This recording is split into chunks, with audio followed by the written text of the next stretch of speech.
लो class 12 कैसे हैं आप सब बच्चों। आज हम फिर कॉन्टिन्यूटी पढ़ेंगे, लेकिन आज कॉन्टिन्यूटी पढ़ेंगे हम एक इंटरवल पे। ठीक है, तो वो इंटरवल दो होते हैं, क्लोज इंटरवल और एक ओपन इंटरवल। तो कंटिन्यूटी ऑन एन इंटरवल में एक मैंने ओपन इंटरवल की लिखी हुई है। तो एक फंक्शन कॉन्टिन्यूअस एक ओपन इंटरवल पे कब होता है, जब वो ओपन इंटरवल के हर एक पॉइंट पे कॉन्टिन्यूअस हो, एवरीवेयर, ए से लेकर बिटवीन, सॉरी ओपन इंटरवल है तो बिटवीन ए टू बी, ए और बी के बीच इनफाइनाइट रियल नंबर होते हैं, तो हर एक के लिए वो कॉन्टिन्यूअस हो, तभी वो इंटरवल में कॉन्टिन्यूअस मानी जाती है। ठीक है, तो बस यही डेफिनेशन इधर लिखी हुई है। A function is said to be continuous on an interval if it is continuous at every point of between a and b, that is open interval। ठीक है, और close interval में क्या है कि ये function said to be continuous at close interval as it is लिख लेना है। if it is continuous at every point between the a and b, every point lying between a and b and is continuous to the right of A and continuous to the left of B। Okay, यानी कि close interval में जब function continuous होगा तो A और B के बीच के सभी पॉइंट्स पर होगा, और जो फर्स्ट और लास्ट पॉइंट है that is A and B, उन पर भी कॉन्टिन्यूअस होना चाहिए, तभी वो क्लोज इंटरवल पे क्या कहलाएगा, कॉन्टिन्यूअस। ठीक है, तो ये दोनों इंटरवल पे कॉन्टिन्यूअस का मतलब है हर एक पॉइंट पर कॉन्टिन्यूअस। अब कुछ इंपॉर्टेंट थ्योरम्स लिख रही हूँ मैं यहाँ पर।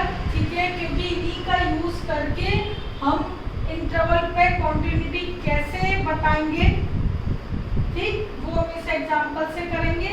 तो इनकी कॉन्टिन्यूटी बताने के लिए आपको इन थ्योरम्स का यूज करना पड़ेगा। तो इसलिए ये जो भी मैं आपको रिजल्ट्स यहाँ बता रही हूँ थ्योरम, उनको आप नोट कर लीजिएगा। ठीक है, यदि दो फंक्शन है, दोनों कंटिन्यूअस है, ठीक है, इन दियर डोमेन, यदि दोनों कंटिन्यूअस है देन इनका सम f प्लस जी, इनका डिफरेंस, इनका प्रोडक्ट, इनका quotient there G not equal to 0, और किसी स्केलर से मल्टीप्लाई हो। ओके, यदि वो कंटिन्यूअस है, स्केलर से भी मल्टीप्लाई हो, तो वो सारे फंक्शन क्या होंगे, कॉन्टिन्यूअस। एडिशन हो, सब्ट्रैक्शन हो, मल्टीप्लिकेशन हो, क्वोशिएंट हो, या किसी स्केलर से मल्टीप्लाई हो रहा हो। ठीक है, are continuous in their domain। तो उनका जो सम माइनस और प्रोडक्ट करके जो भी उनका कॉमन वो आता है डोमेन, उन पे क्या होंगे, कॉन्टिन्यूअस इन दियर कॉमन डोमेन। ठीक है, स्केलर का मल्टीप्लाई तो खैर कहीं पे भी हो जाए, यहाँ प्लस में हो जाए, प्रोडक्ट में हो जाए, तो स्केलर का कोई ऐसा मतलब वो नहीं कि आप ये लिखो। ठीक है, स्केलर तो भाई f प्लस जी है, इसके आगे भी कोई नंबर हो सकता है, तो वो स्केलर का क्वांटिटी पे कोई फर्क नहीं पड़ता। ठीक है, इन दियर कॉमन डोमेन। अच्छा, दूसरी बात ये तो है ही कि दो फंक्शन कॉन्टिन्यूअस है तो उनके ये सारे कॉन्टिन्यूअस होंगे। अब देखिए, all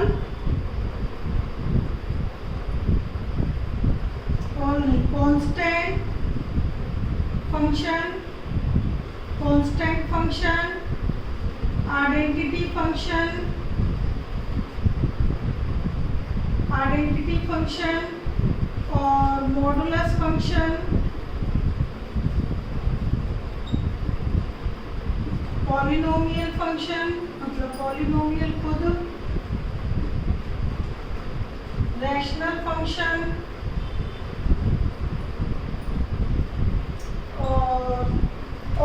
T functions, all inverse T functions,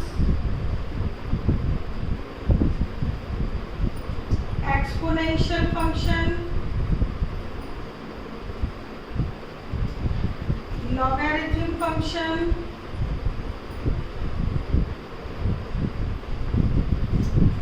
are continuous in their domain. देखिए, constant, identity, modulus, polynomial, rational, all T function, all inverse T function, exponential, logarithm, ये सारे फंक्शन कॉन्टिन्यूअस होते हैं किसमें? अपने डोमेन में। ठीक है, तो इनकी जो डेफिनेशन है ये आप 11th में पढ़ चुके हो। तो इनके जो भी डोमेन है सबके लिए ये ऑलरेडी कॉन्टिन्यूअस है। ठीक है, तो इस प्रॉपर्टी का हम क्वेश्चंस में डायरेक्ट यूज करेंगे। क्यों? क्योंकि इंटरवल में आप हर एक पॉइंट की कॉन्टिन्यूटी थोड़ी निकालोगे, क्योंकि इंटरवल में इनफाइनाइट पॉइंट्स होते हैं। तो वहाँ डायरेक्ट इस प्रॉपर्टीज इन थ्योरम्स का यूज करके लिख दिया करेंगे। ठीक है, तो ये कॉन्टिन्यूअस होते हैं और ये सब अलग अलग लिखा हुआ है, मैंने कंबाइंड लिख दिया है। बुक्स में आप देखोगे सबका अलग अलग है, तो कंबाइंड लिख लीजिए, कोई दिक्कत नहीं है। तो ये सारे तो कॉन्टिन्यूअस हो ही गए। अब थर्ड एक और पॉइंट लिख लीजिए कि कंपोजिशन भी क्या होता है। यदि दो फंक्शन कॉन्टिन्यूअस है तो उनका जो कंपोजिशन आप निकालते थे फर्स्ट चैप्टर में FOG GOF, तो वो भी क्या होगा? कॉन्टिन्यूअस। तो if F and G are continuous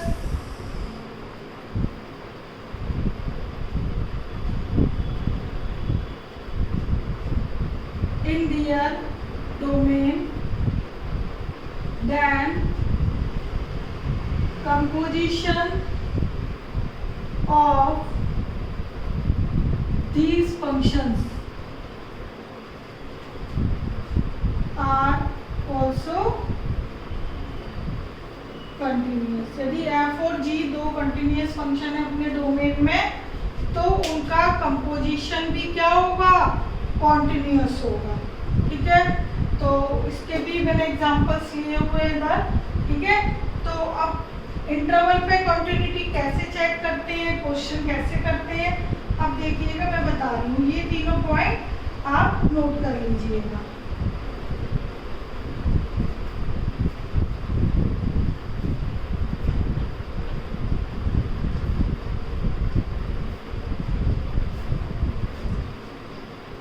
देखिए, फर्स्ट एग्जांपल है हमारा कि हमें क्वांटिटी डिस्कस करनी है किस पर? x³ + x² - 1 पे। ठीक, फर्स्ट में देखिएगा, ये एक आपका पॉलिनोमियल फंक्शन है और पॉलिनोमियल फंक्शन क्या होता है? कॉन्टिन्यूअस। तो एक नंबर पे आप सीधे लिख सकते हो कि since function which being a polynomial so is continuous for all real। Polynomial की डोमेन ऑल रियल्स होती है, तो ये सभी रियल नंबर के लिए पॉलिनोमियल फंक्शन क्या है? कॉन्टिन्यूअस है। तो सीधे यूजिंग थ्योरम सीधे एक स्टेटमेंट लिख दोगे एक नंबर में। ठीक है, और यदि दो नंबर में है तो आपको क्या करना है? वी कंसीडर, एक पॉइंट कंसीडर कर लो। We consider a point x = a। a जो पॉइंट लिया है वो इसके डोमेन से लिया है। डोमेन क्या है? All reals. तो इसके डोमेन से एक पॉइंट ले लो और उस पॉइंट पे, पर्टिकुलर पॉइंट पे, वो पॉइंट कुछ भी हो सकता है, एनी रियल नंबर, उस पॉइंट पे ये लिमिट निकाल दो। तो यदि मैं लिमिट निकालती हूँ उस पॉइंट पे, तो हमेशा एक क्या आएगा? फाइनाइट नंबर, कोई भी ठीक है, डिफाइंड नंबर आएगा तो लिमिट एग्जिस्ट हो जाएगी। और at x is equal to a पर fx की वैल्यू क्या होगी, a cube a square minus 1। तो सिंस यदि लिमिट a पर और उस पॉइंट पे फंक्शन की वैल्यू क्या आ रही है, दोनों a cube plus a square minus 1, it means function is continuous at x is equal to a। और a क्या है, एक रियल नंबर है, कोई भी, सभी रियल के लिए। तो function is continuous for all reals. Okay, तो यदि 2 या 4 नंबर की बात है, ऐसे क्वेश्चंस में कोई भी पॉलिनोमियल, रैशनल या कुछ भी हो, साइन, कोसाइन, मॉडुलस, ट्रिग्नोमेट्रिक, तो ये रीजन लिखने के बाद बाय यूजिंग थ्योरम ये रीजन लिख दो, एक नंबर हो गया। लेकिन यदि 2 या 4 का है तो आपको एक पॉइंट कंसीडर करना पड़ेगा उस फंक्शन के डोमेन में, ठीक है।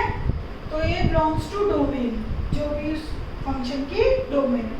तो डोमेन का एक पॉइंट लेकर और ये ए पॉइंट या सी कुछ भी मान लेना, लिमिट बता देना उस पॉइंट पे फंक्शन की वैल्यू, ठीक है। तो इस तरीके से ये क्वेश्चन करना है। अब देखिए सेकंड क्वेश्चन में ये बोला आपको find all the points of discontinuity. आपको डिसकंटिन्यूटी वाले पॉइंट देखने हैं, ठीक है, फॉर द फॉलोइंग फंक्शन। तो इस फंक्शन में आपको एक चीज एक्सप्लेन कर दूं, यहाँ लिखती हूँ मैं फंक्शन सेकंड का। वो है हमारे पास x plus 2 0 x minus 2। x plus 2 एक पॉलिनोमियल है, लीनियर पॉलिनोमियल, तो less than 1 is equal to 1 और ग्रेटर देन 1। तो एक से छोटे नंबर्स के लिए x प्लस 2 है, ठीक है, जो कि पॉलिनोमियल है। तो एक से छोटे जितने भी नंबर है सबके लिए ये कॉन्टिन्यूअस है बिकॉज इट इज पॉलिनोमियल, ठीक है। ग्रेटर देन 1 के लिए भी ये कॉन्टिन्यूअस है, एक से ज्यादा के लिए भी, क्योंकि ये पॉलिनोमियल। इज इक्वल टू 1 के लिए 0 कांस्टेंट है, तब भी कॉन्टिन्यूअस है, यानी कॉन्टिन्यूअस है सब जगह, ठीक है। पर्टिकुलर जो 1 पॉइंट है उसके लिए है या नहीं, उसकी लिमिट तो नहीं पता, उसकी तो वैल्यू पता है, ठीक है। सपोज करो इसका मैं ग्राफ यदि बनाती हूँ, तो ग्राफ से हम पहले पता करते हैं, फिर उसको पूरा सॉल्व भी करेंगे, एक्सप्लेन भी करेंगे। ये मैंने ले लिया 1 2 3 4 5 -1 -2 -3 -4, ठीक है। x इज इक्वल टू 1 पर वैल्यू क्या है, 0 इस फंक्शन की, ये मैंने पुट कर दी, ठीक है। अब ग्रेटर देन 1 के लिए, एक और एक से ज्यादा के लिए ये फंक्शन लेना है मुझे। तो एक से ज्यादा के लिए कोई भी नंबर हो सकता है, वो एक से ज्यादा 2 लूंगी तो आएगा भाई 0, और 1.5 लिया मैंने तो क्या आएगा, माइनस के, ये मैं 1.5 दूंगी तो माइनस के 2 पे 0 और 4 पे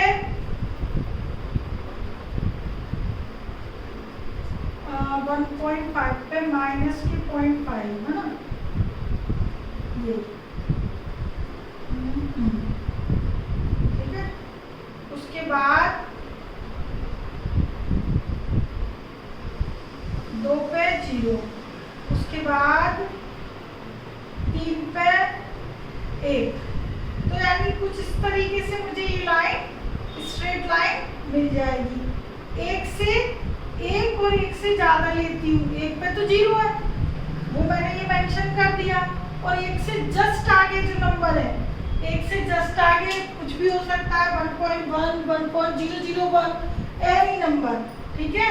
तो एक से आगे के लिए मैंने वही पुट किए, तो मैंने 2 नंबर लिए और 3 और ले लिया, तो ये मुझे इस तरीके से आगे स्ट्रेट लाइन मिल जाएगी, ठीक है। अब लेस देन 1, एक से कम के लिए, एक से कम मैंने 1.5 लिया तो 3.5 आ जाएगा, ठीक है। सॉरी, एक से कम यदि मैंने जैसे 0.5 लिया तो 2.5 आ जाएगा, 0.5 लिया तो आएगा 2.5, ठीक है। 0 लिया, x 0 लिया तो आ जाएगा 2, ठीक। और उसके भी यहाँ पे कोई और ले लो। अच्छा, -1 लिया तो 1, ठीक है, -1 लिया तो 1, यानी कि ये आएगी कुछ इस तरीके से। तो इसका ग्राफ बना लिया x + 2 का, कब? जब x की वैल्यू 1 से कम थी, ठीक है। 1 से कम के लिए ये यहाँ पे एक है, 1 से कम के लिए ये ग्राफ आया, 1 से ज्यादा के लिए ये आ गया, ठीक है, ये फंक्शन था। अब = 1 के लिए क्या आया? 0। अब =1 का जो लेफ्ट और राइट है, ये लेफ्ट और राइट =1 पर ये लिमिट एग्जिस्ट करती है या नहीं, ये देखना है। क्यों? क्योंकि ये तो देखो स्मूथ है, कंटिन्यूअस है, बिल्कुल देयर इज नो ब्रेक, तो इट इज कंटिन्यूअस, ठीक है। By the graph it is also continuous, there is no break by the graph, है। इसी तरीके से बाय द ग्राफ दोनों कंटिन्यूअस है। और रीजन थ्योरम में क्या पढ़ा आपने कि पॉलिनोमियल फंक्शन क्या होते हैं? कॉन्टिन्यूअस फॉर ऑल रियल्स, तो यानी ये भी कंटिन्यूअस है, ये भी कंटिन्यूअस है। अब बात आती पर्टिकुलर पूरे इंटरवल में, <1 का मतलब है -∞ to 1, 1 से छोटे यानी -∞, 1 से बड़े मतलब 1 से ∞, यानी पूरे फंक्शन में पूरा इंटरवल आपका -∞ to +∞ है, -∞ से +∞ है x की वैल्यू, ठीक है। तो उसमें 1 से नीचे 1 से ऊपर के लिए कंटिन्यूअस है। अब बीच में पूरे इंटरवल के बीच में कहीं भी एक पॉइंट पर यदि ये मतलब यदि ये कंटिन्यूअस नहीं होता, कोई भी एक ब्रेक आ जाता है, एक होल आ जाता है, तो ये पूरा फंक्शन क्या हो जाएगा? डिसकंटिन्यू, ठीक है। तो इसमें हमने पूरे रियल नंबर में <1 का पता कर लिया, कॉन्टिन्यूअस है, <1 का पता कर लिया, कॉन्टिन्यूअस है, = पर्टिकुलर पॉइंट पर वैल्यू 0 है। अब =1 पर लिमिट एग्जिस्ट करती है या नहीं, वो हमें यहाँ पर सॉल्यूशन में चेक करना होगा, ठीक है। क्योंकि ग्राफ में आपको क्लियर दिखाई दे रहा है कि इधर ब्रेक है, ठीक है, इधर क्या है? ब्रेक है, क्लियर दिखाई दे रहा है, यानी 1 पर ये फंक्शन डिसकंटिन्यू है, किस पर? x = 1 पर। लेकिन ये मैंने आपको ग्राफ के थ्रू बताया कि डिसकंटिन्यूअस है। और मुझे कैसे करना है इसको सॉल्व, तो वो देखो कैसे करेंगे, ठीक है। ग्राफ में तो आप जो 1-2 नंबर या MCQs है उसमें आप ग्राफ बना के सीधे टिक कर सकते हो, लेकिन जब 4 नंबर की बात आती है तो पूरा कैसे सॉल्व करोगे, ठीक है। 1 या 2 नंबर पे आप ग्राफ बना के आ सकते हो और बता सकते हो कि from the graph there is hole, so it is discontinuous at the point x = 1, okay. अब बात आती है 4 नंबर की, ठीक है। 1 और 2 में कर सकते हो ये चीज। 4 में यदि बात आती है तो देखो कैसे लिखोगे। सबसे पहले एक एक करके करोगे, यहाँ पे 3 है, x <1 when x <1 क्या लिखोगे? Function which being polynomial, linear polynomial है, so is continuous polynomial, continuous पूरे वर्ड लिख लेना, मैंने आधे आधे लिखे, इज कॉन्टिन्यूअस फॉर x <1, ठीक है, इट मीन दिस, और x = 1 function which being a constant is continuous for x is equal to 1। तीनों लाइन लिखोगे पहले, function which being a polynomial, third भी क्या है, polynomial, so is continuous. Polynomial है तो बाय थ्योरम ये क्या है, कॉन्टिन्यूस है। ठीक है, तो ये पहले आप ये 3 लाइन लिख लोगे। ठीक है, कि भाई पॉलिनोमियल इसलिए कॉन्टिन्यूस है पहला, दूसरा भी, तीसरा पॉलिनोमियल इसलिए कॉन्टिन्यूस है बाय थ्योरम, और कांस्टेंट भी कॉन्टिन्यूस है। इतना लिख लिया। अब now we consider a point, बस एक पॉइंट बचा, एक से कम के लिए भी हो गया, एक से ज्यादा के लिए भी हो गया। अब क्या बचा, is equal to 1।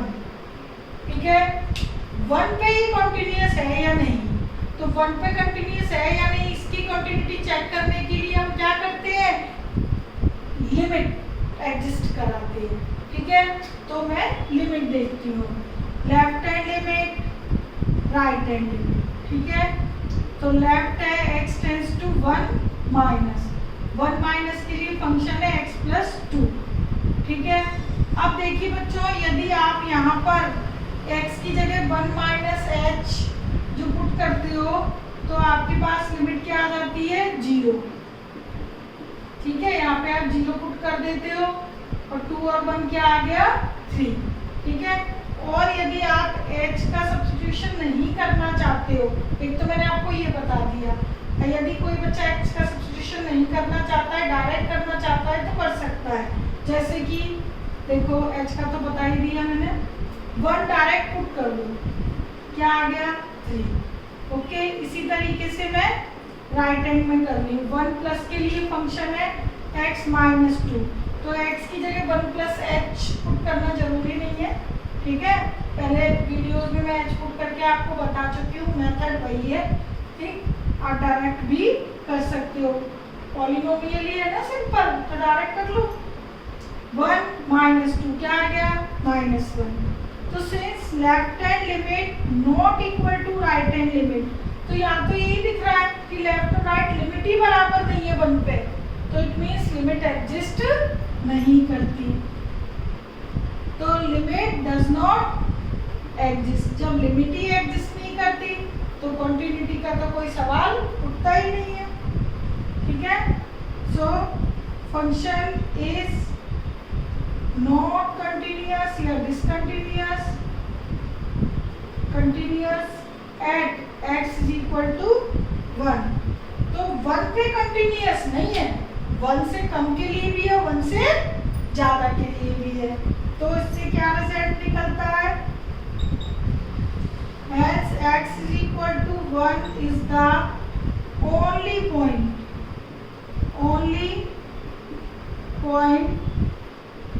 of discontinuity of function।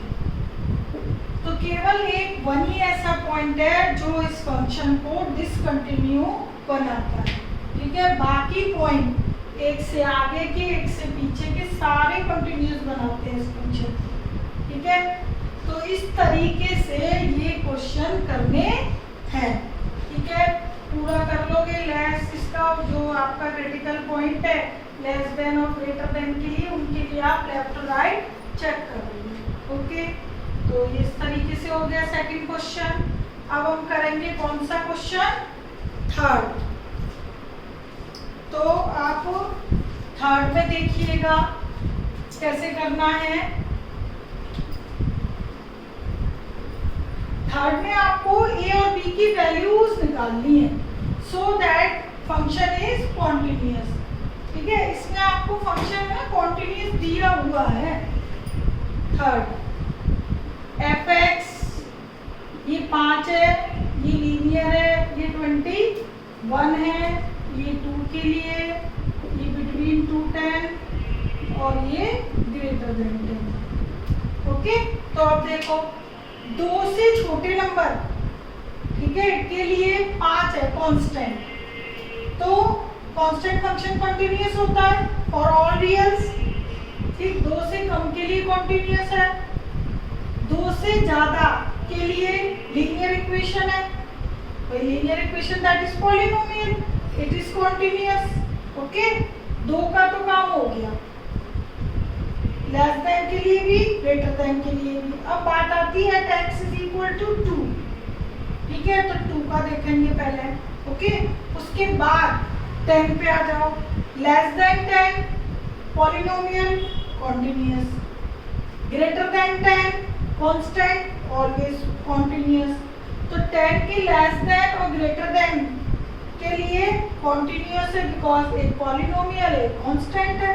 और अभी हमने थ्योरम पढ़ी है कि पॉलिनोमियल और कांस्टेंट फंक्शन क्या होते हैं, कॉन्टिन्यूअस, ठीक है। और वैसे भी इस क्वेश्चन में दिया हुआ है गिवन फंक्शन इज कॉन्टिन्यूअस। हमें तो यहाँ पर ए और बी ये दो नोन्स है वो निकालने हैं। और पॉइंट कितने यहाँ पर है, पूरे माइनस इंफिनिटी से लेकर प्लस इंफिनिटी तक, 2 से छोटे माइनस इंफिनिटी, 10 से बड़े प्लस इंफिनिटी, यानी पूरे फंक्शन आपका इस इंटरवल में लाया कर रहा है, ठीक है। और वहाँ पे दो क्रिटिकल वैल्यूज कौन सी है, 2 है और 10 है। तो 2 और 10 पे हम ए और बी की वैल्यू फाइंड करेंगे। उससे पहले जो हमें एक कह सकते हो फॉर्मेलिटी कह लो, फॉर्मेलिटी करनी है, वो ये करनी है, देखो लेस देन इक्वल टू 2 ये लिखोगे when it's like function which being a constant, क्या है ये, constant. So is continuous for x less than equal to 2। Okay, अच्छा बीइंग अ, ये कब के लिए, x between 2 to 10, function being a polynomial is continuous x between 2 to 10, 2 से 10 interval, और ये 10 से बड़े के लिए, ठीक है, ग्रेटर देन इक्वल टू 10। ये भी क्या है, कांस्टेंट। तो इसमें पहला कांस्टेंट, दूसरा पॉलिनोमियल, तीसरा कांस्टेंट, ठीक है। ये तीनों फंक्शन है इसलिए ये कॉन्टिन्यूअस है बाय थ्योरम, अभी हमने पढ़ा था, ठीक है। फॉर ऑल रियल्स के लिए होते हैं ये, तो भाई ग्रेटर देन 2 लेस देन 2 10 के लिए तो होंगे ही होंगे, ठीक है। तो ये मैंने सारी जो भी लिखना होता है वो मैंने फॉर्मेलिटीज लिख ली है, 4 नंबर में ही करना होता है, तो वो पूरा आपको रीजन देना पड़ेगा। ये दैट इज लिखा बच्चों। Now we consider the points, not point, points, एक तो 2 और एक 10, ठीक है। तो पहले मैं 2 पर निकालूंगी, उसके बाद 10 पर।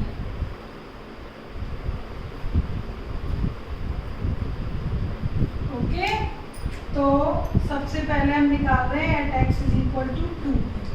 तो लेस देन 2 पे 5 कांस्टेंट की लिमिट कांस्टेंट, और 2 से ज़्यादा आपका ये है लीनियर, x की जगह 2 पुट कर दीजिए डायरेक्ट, मैंने अभी आपको बताया था, ठीक है। और at x is equal to 2 पर f(x) क्या दिया है, देखो इज इक्वल टू 2 पे f(x) कितना है, 5, ठीक है। Since function is continuous at, function is continuous complete ही दिया है एवरीवेयर, ठीक है। It means left hand limit, ये हमें गिवन है कि फंक्शन कॉन्टिन्यूअस है, तो राइट हैंड लिमिट और उस पॉइंट पे फंक्शन की वैल्यू क्या होगी, इक्वल। लेफ्ट हैंड लिमिट आई है 5, राइट हैंड आई है 2a प्लस बी, और f2 कितना दिया है, 5। तो ओवरऑल आप क्या कह सकते हो, 2a plus b is equal to 5, ठीक है। तो at x is equal to 2 पे मैंने लिमिट निकाली, तो ये इक्वेशन आ गई, ठीक है। अब हम निकालेंगे at x is equal to 10 पर, ठीक है। देखो 10 पे कैसे निकालते हैं, क्वेश्चन का मैंने बॉक्स अलग कर दिया है, now at x is equal to 10, तो लेफ्ट हैंड लिमिट देखिए 10 की लेफ्ट क्या है ax plus b, direct 10 put कर दीजिए 10a plus b। Right hand limit देखिए x टेंस टू 10 प्लस के लिए कांस्टेंट है, कांस्टेंट की लिमिट कांस्टेंट, ठीक है। और at x is equal to 10 पर फंक्शन की वैल्यू इज इक्वल टू 10 पर फंक्शन की वैल्यू 21। अब लिख दीजिए बिकॉज फंक्शन इज कॉन्टिन्यूअस, ठीक है। Therefore left hand limit, right hand limit और उस पॉइंट पे फंक्शन की वैल्यू इक्वल होते हैं। फंक्शन यदि कॉन्टिन्यूअस होता है तो 21, तो it means 10a plus b क्या आ गया 21। तो यहाँ पे आपको दो इक्वेशन मिल गई 1 एंड 2। इन दोनों को सॉल्व करोगे और a और b की वैल्यू आ जाएंगी। तो solving 1 and 2, 2a plus b 5, 10a plus b 21, okay, -8 है और ये हो गया आपका 16। तो a हो गया 2, ठीक है। a यदि 2 है तो b 1, तो a 2 b 1 by solving 1 and 2। तो इस तरीके से दो कोई भी अननोन 2 या 1 पूछा हो तो उसमें आपको फंक्शन हमेशा क्या दिया जाएगा कॉन्टिन्यूअस, ठीक है। और एट द पॉइंट नहीं लिखा है कि एट दिस पॉइंट, तो समझ जाना पूरा क्वेश्चन एक इंटरवल पे है, ठीक है। और यदि इंटरवल पे है तो ये फॉर्मेलिटी करनी पड़ेगी और फिर उसमें से पॉइंट्स आपको यही कंसीडर करने होंगे, ठीक है। यहाँ पे 2 और 10 दो थे, यहाँ एक ही था 1, ओके। इस तरीके से क्वेश्चन करोगे। अब देखिए फोर्थ क्वेश्चन, ठीक है। फोर्थ क्वेश्चन में देखो कोई भी कहीं कोई इंटरवल या पॉइंट कुछ भी नहीं दिया, तो ये हमारा किससे होगा बाय थ्योरम, ठीक है। इसीलिए मैंने पहले से ही आपको सारी थ्योरम्स बता दी है। अब देखो क्वेश्चन फोर्थ के फर्स्ट पार्ट में फंक्शन है sin x plus cos x। Fourth का first part we have the function sin x plus cos x। तो आपको पता है कि sin and cosine both are continuous, then by theorem their sum is always continuous but in their domain, okay। तो एक number में ये चीज आप सीधे लिख देना, since sin and cosine functions are continuous in their domain, therefore their sum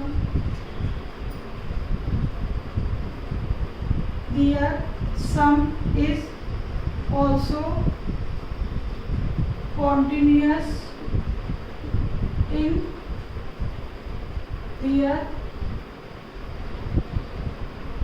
common domain. तो यदि साइन और कोसाइन कॉन्टिन्यूअस फंक्शन है सेपरेटली, तो उनका जो समीशन है वो भी कॉन्टिन्यूअस होगा उनके कॉमन डोमेन जो भी होंगे, ठीक है। क्योंकि आपको पता है all the functions are continuous, ठीक। तो एक नंबर में आप डायरेक्ट लिखिएगा।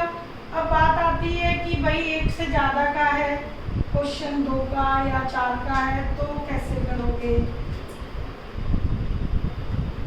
वी कंसीडर एक पॉइंट कंसीडर कर लोगे इसके डोमेन में। We consider a point x is equal to a in their domain, that is a belongs to R, क्योंकि साइन और कोसाइन की डोमेन क्या होती है ऑल रियल्स, ठीक है। तो एक मैंने पूरी रियल नंबर में से एक पॉइंट ले लिया, वो पॉइंट कुछ भी हो सकता है because A is any real number, ठीक है। तो और यदि एक नंबर है तो उस पर लिमिट निकाल लो, ठीक है। तो लिमिट यदि हम निकालते हैं फंक्शन की, फंक्शन है sin x plus cos x, तो वो लिमिट हमारी आ जाएगी sin a plus cos a for all reals, सभी रियल के लिए। ये यहाँ पर कोई भी हो सकता है, ठीक है। सभी के लिए लिख दिया, पॉइंट यहाँ पर एक कंसीडर कर लिया, ठीक है। तो कोई भी हो सकता है क्योंकि इसलिए मैंने लिख दिया फॉर ऑल रियल्स। अच्छा अब देखो at x is equal to a पर फंक्शन की वैल्यू क्या होगी, यही होगी sin a cos a, x की जगह ये पुट किया है। तो आपने देखा कि limit x tends to a of x और उस पॉइंट पे फंक्शन की वैल्यू दोनों क्या है sin a cos a, ठीक है। तो बराबर है, it means function is continuous at x is equal to a। A यहाँ पर ये है, it means function is continuous for all reals value, for all real value, okay.